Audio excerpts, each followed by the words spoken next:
How to use multiple effects on TikTok. Hey everyone, welcome back to How to Guide. If you also want to add in multiple effects to a single TikTok video, then let me show you the process of doing it. Firstly, tap on the plus icon that you see on the bottom as you normally do to take a video. Once you do, your camera will open up. Make sure that you are on the camera instead of stories. You can select the length of the video according to your likings. Now the first thing you need to do is tap on the effects that you see on the bottom left and pick any effect. Once you have selected the effect, record a video for however long that you want. Once you recorded a video, now instead of tapping on the plus icon on the bottom right, you again tap on the effects and select a different effect.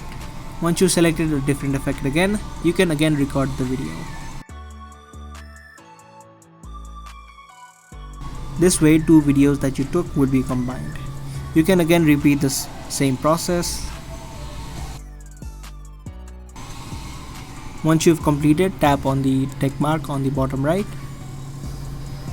And this way you can add in multiple effects to a single TikTok video.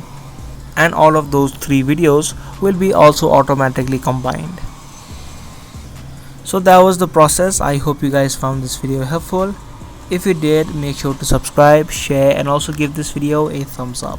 If you want more videos similar to this, make sure to turn on that notifications of our channel. I'll see you guys in the next video. Thanks for watching.